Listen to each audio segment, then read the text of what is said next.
हमारे जीवन का मूल आधार है करुणा। करुणा क्या है? करुणा दया नहीं, करुणा वो भाव है जिससे हम दूसरे की समस्या को समझते हैं।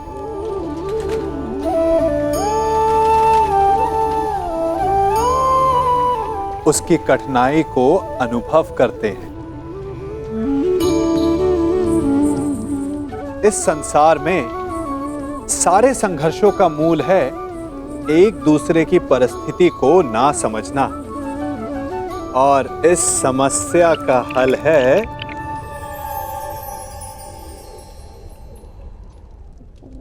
करुणा। करुणा किसी पशु पक्षी के प्रति हो या किसी मनुष्य के प्रति, ये आपके जीवन में कलेश और संघर्ष जैसी भावनाओं को दूर रखती है।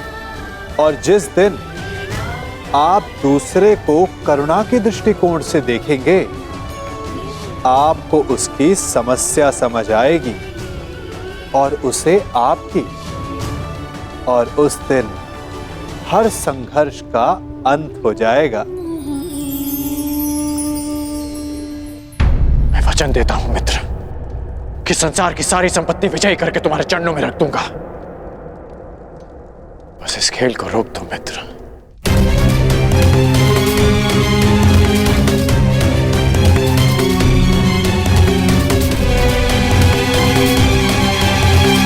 किस सोच में हो दुर्योधन? तुम्हारा मित्र कर्ण इतना निवेदन कर रहा है तो मान लो अपने मित्र की बात। जो कुछ तुम्हारे पास थोड़ा बहुत बचा है उसकी भी रक्षा हो जाएगी। और वैसे भी तुम्हारे पास बचा ही क्या है जिसे तुम दांव पर लगा सको?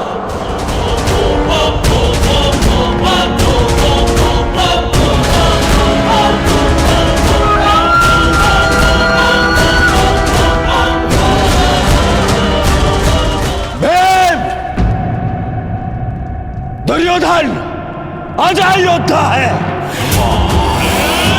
दांव चाहे युद्ध का हो या चौस्तर का, पीछे नहीं हटेगा दुर्योधन।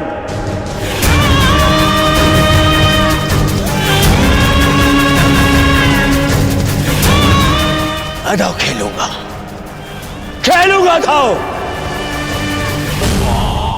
खेलो, अवश्य खेलो, परंतु ज्येष्ठ के विरुद्ध दांव पर क्या लगाओगे? सर्वस्व, वो जिस पर मेरा अधिकार है, और वो भी जिस पर मेरा अधिकार होगा।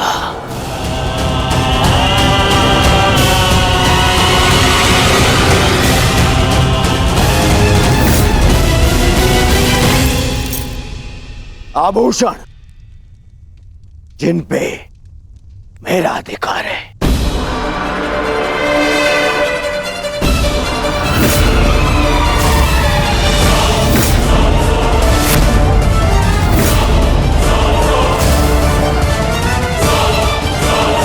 ये हस्तिनापुर के युवराज का मुकुट जिस पर मेरा अधिकार है,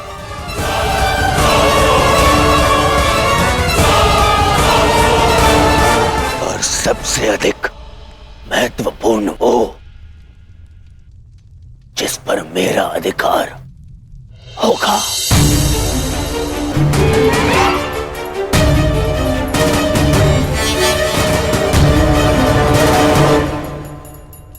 हस्तिनापुर।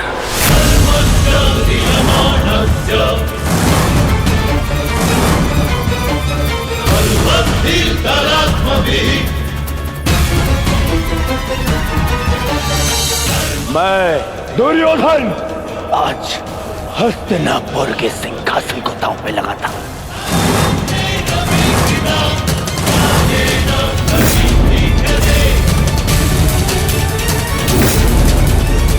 बस दुर्योधन,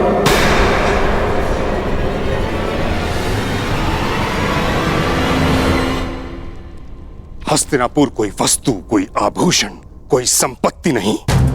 हस्तिनापुर सम्मान है। पुरुवंश ने सहस्त्र वर्षों की साधना से इसे अर्जित किया है। तुम इसे चौसर पर दांव लगाने की बात करते हो। इससे पूर्व कि मैं इसे हस्तिनापुर का अपमान समझकर शस्त्र उठा लूं, अपने मन से ये बात निकाल फेंको। दुर्योधन, महामहिम बिल्कुल ठीक कह रहे हैं। हस्तिनापुर पर तुम्हारा कोई अधिकार नहीं। तुम केवल और केवल यहाँ के युवराज हो, यहाँ के सम्राट नहीं। तो हो जाऊंगा क्रुद्रोण। आज महाराज ना सही, कल बन जाऊंगा। तो क्या राज्य पर मेरा अधिकार नहीं होगा? अवश्य होगा पुत्र, परंतु राज मुकुट पहनने के पश्चात अभी हस्तिनापुर का अधिकार महाराज धृतराष्ट्र के पास है। मैं उन्हीं महाराज धृतराष्ट्र का ज्येष्ठ पुत्र हूं। मनुष्य अपने जन्म से नहीं, अपनी सोच से, अपने विचारों से ज्येष्ठ होता है दुर्योधन। और एक बात अपने मस्तिष्क में बिठा लो कि हस्तिनापुर पर तुम्हारा कोई अधिकार नहीं।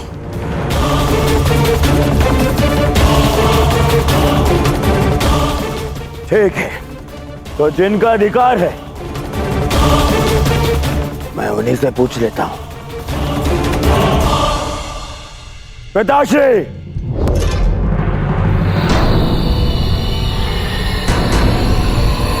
मैंने अपने आप को वचन दिया है कि आपका पुत्र ये खेल जीत के रहेगा। या तो मैं आज विजय रथ पर जीत कर जाऊंगा, या अपनी अंतिम यात्रा पर।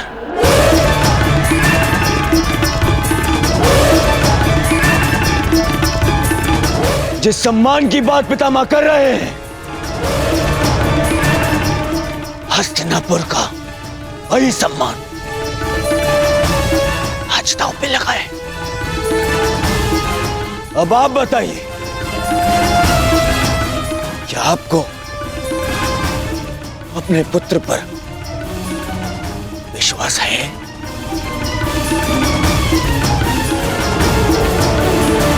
या आप भी पितामह की भांति हस्तिनापुर पर मेरा अधिकार नहीं मानते? क्या विभाजन के पश्चात भी आपको लगता है कि मेरा इस सिंहासन पे अधिकार नहीं? बोलिए ना पिताश्री।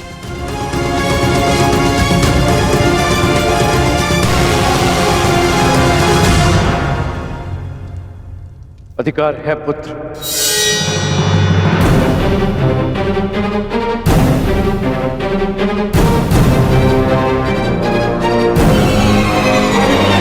और मैं तुम्हें उस अधिकार का प्रयोग करने की अनुमति देता हूं।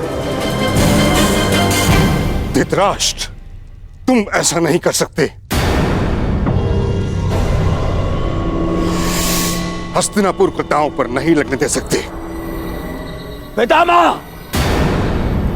सबको अपनी सीमा का भान कराने वाले आज अपनी सीमा भूल रहे हैं। ये राजमहल नहीं, राजसभा है।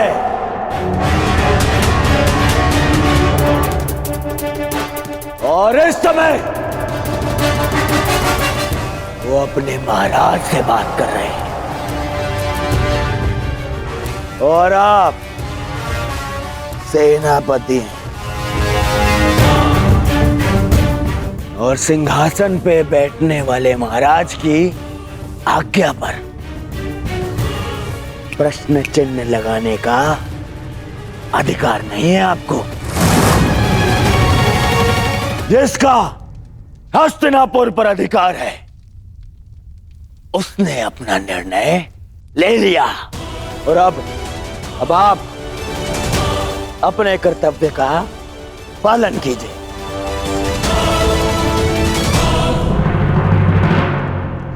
तो अब मैं दुर्योधन हस्तिनापुर नरेश की अनुमति से समस्त हस्तिनापुर को दांव पे लगाता हूं।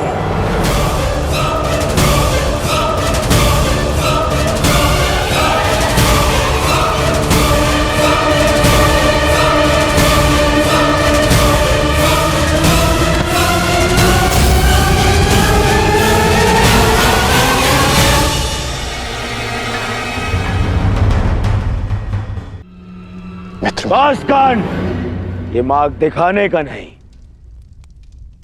मार्ग बनाने का समय है। मौन रहो अब। तो बोलिए सम्राट। एक दाव और सब कुछ आपका। क्या ये दांव खेलने का साहस और सामर्थ्य है आप में?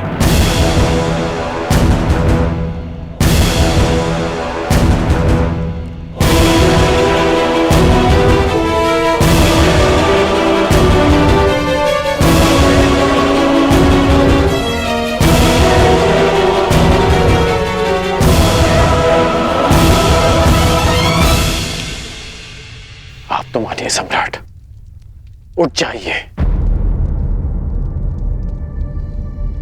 लोभ में विवेक मर जाता है। अस्वीकार कर दीजिए ये दाव। मैं जानता हूं कि आप हमारी भलाई चाहते हैं अंगराज,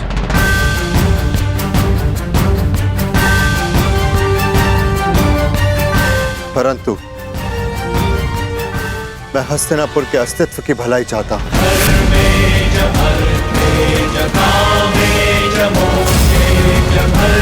यदि मैं हस्तिनापुर जीत गया तो जीवन भर का संघर्ष समाप्त हो जाएगा, सहस्त्र सैनिकों के प्राण बच जाएंगे और षड्यंत्रों का अंत होगा। और वो कारण भी मूल सहित समाप्त हो जाएगा जो भाइयों के बीच में वैर का कारण है।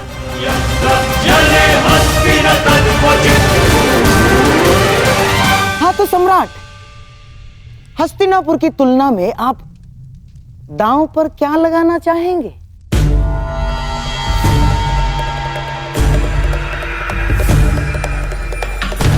नहीं युधिष्ठिर, नहीं। खीरो पांडुपुत्र,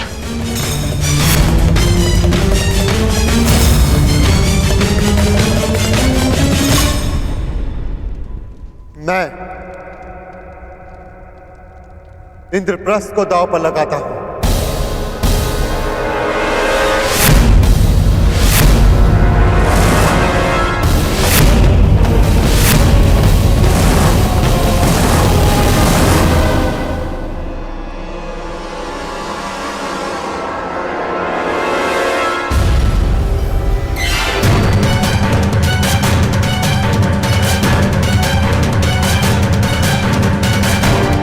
ये तुमने क्या किया? अब भी समय है पुत्र, पीछे हट जाओ। चुनौती का उत्तर देना ही एक क्षत्रिय का धर्म है काकाश्री। बस बहुत हुआ। मैं इस प्रपंच का दर्शक बनकर नहीं रहना चाहता।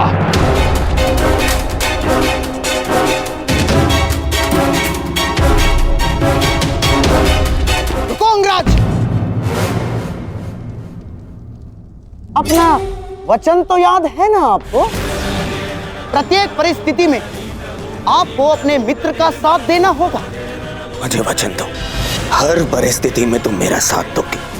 मैं वचन देता कि मैं अपने मित्र को अकेला नहीं छोड़ूंगा। तुम्हारा यह परम मित्र दुर्योधन जीवन के विकट मोड़ पर खड़ा है और तुम उसे छोड़कर जाने की बात कर रहे हो? नहीं अंगराज, आपको रुकना होगा।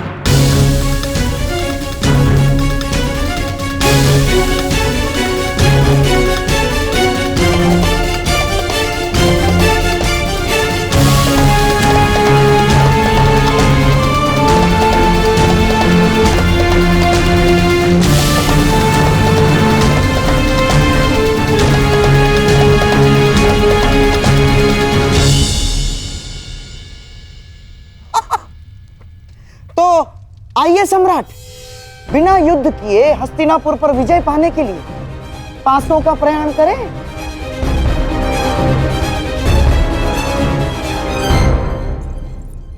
स्वराज्य की जय। क्या सूचना है? महाराज युधिष्ठिर ने कुमार दुर्योधन का सब कुछ छीन लिया है।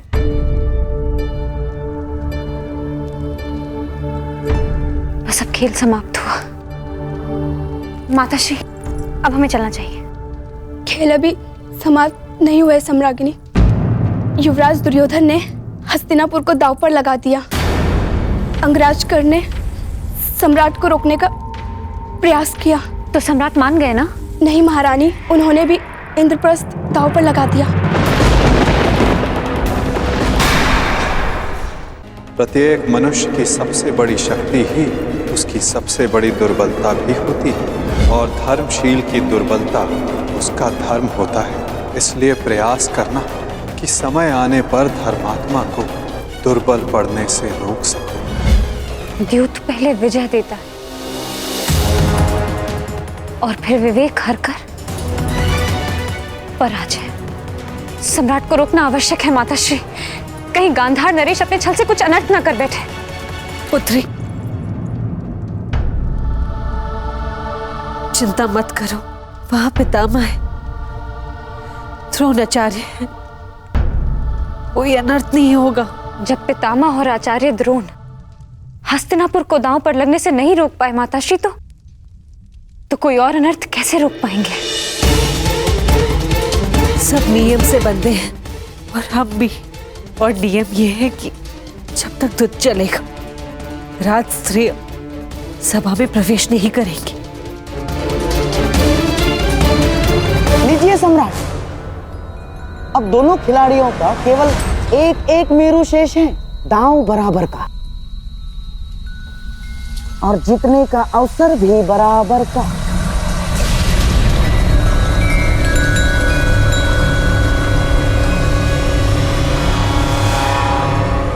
भ्राता युधिष्ठिर को 10 अंक चाहिए और दुर्योधन को 12। बस किसी प्रकार भ्राता युधिष्ठिर 10 अंक ले आए, फिर खेल समाप्त।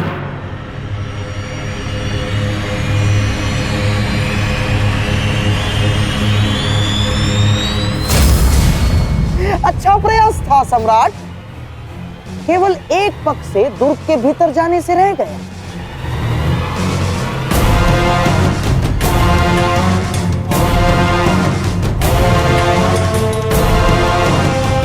अगले अवसर में हमारी जीत सुनिश्चित है अर्जुन। हाँ, परंतु तब जब मामा श्री के पास 12 ना आ जाए। अंतिम चाल है, आपके पास है 12 लाएंगे ना मामा? जब तक ये द्रौपदी का वस्त्रहरण नहीं कर लेते तब तक ये मेरे विरुद्ध नहीं जाएंगे।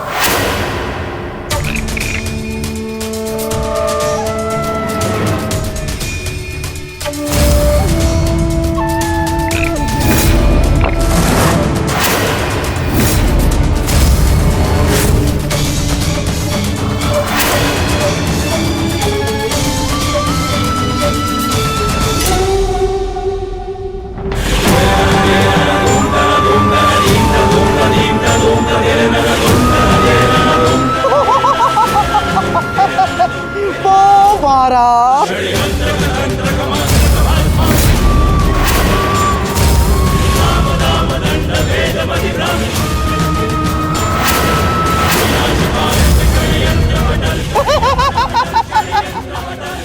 बधाई हो मेरे होने वाले सम्राट। आज से इंद्रप्रस्थ तुम्हारा।